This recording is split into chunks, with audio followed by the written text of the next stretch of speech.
dagaalkii markuu bilowday Soomaaliya waxay wateen 28 Etoobiyana waxay watay 4 diyaaradood 15 maalmood oo dhan ayaa xabadu socotay Etoobiyaanku afartii ay wateen hawada soo geliyeen waxaan la dagaalanayay 25 diyaaradaha Soomaalida ay wateen هذا مركز لفيرية عيدمة الدفاع حبشدة Soomaaliyada ciidamadii xoogga badnaa taangeedii ay wateen maanta marka la fiiriyo jigjiga aageeda ciidamada difaaca hawada sare waa sida uu yahay General Lagase Tafarre oo Etoobiyana iyo Lagase labaduba waxay aadeen hawada labaduba waxay ahaayeen kuwa la socday difaaca hawada sare ee xabashida markii la fiiriyo dhinacaas teknishaanoodka ayaa kuwa hawada kala socday laba diyaaradood oo liiga ayaa Hargeysa ka soo kacay Lagase Shanaafi iyo kuwii u wateen hawada ayuu galay kor u kacay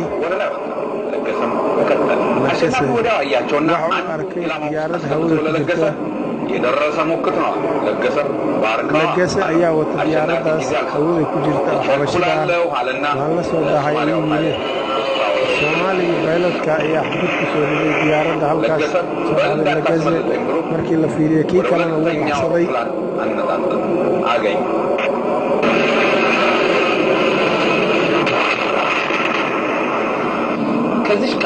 maantaas ka bacdi Soomaaliya diyaaradaha hawada Itoobiya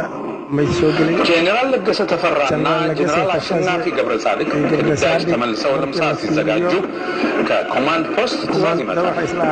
የአሁኑ የሶማሊያ ፕሬዝዳንት ያኔው ጄኔራል አብዱላሂ ዩሱፍ የሚመሩት ከፍተኛ ጦር በባሌ በኩል ተቃጥሏልና እርዳታ ስጡ የሚል ነበር። ሁለቱም ጄኔራሎች ምግብ ሳይበሉ ወደ አውሮፕላናቸው ወጡ። የካምቤራው አብራሪ መስፍን ኃይሌ ቀድሞ ተነሳ። ለገሰና አሸናፊ ተከታትለው ተነሱ። Ethiopia hawada hogaaminaya ciidamada iyo Abdullahi Yusuf waxay ku wada xirayeen xabsi markii Abdullahi Yusuf uu noqday madaxweynaha Soomaaliya ayuu Tafarre ka caawiyay waa kii ciidamada hogaaminayay joogay Baydhabo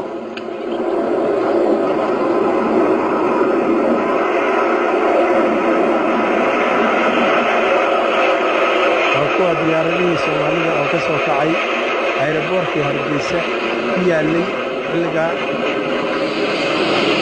hawada ayaa la isku arkay ciidamada xabashida oo markaa iyagu የተላኩበት ቦታ ሲደርሱ ለገሰ ለመስማኤል የጠላትን አሰላለፍና አቀማመጥ ለመንገር wadada ayaa la iska helay hawada ayaa la isku arkay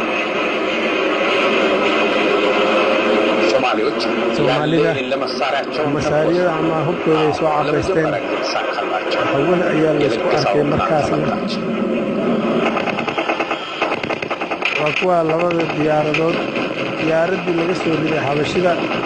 oo halkaas bayloodkii Soomaalida oo soo riday diyaaradii ay wateen xabashidu oo uu waday ninka la yiraahdo Tafarre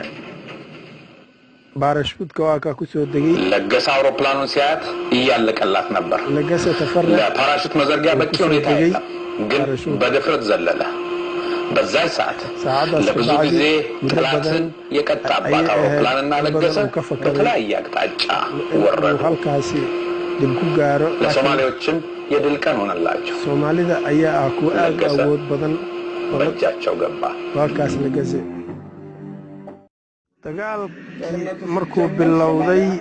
Soomaaliya waxay wateen 28 Etoobiyana waxay watay 4 diyaaradood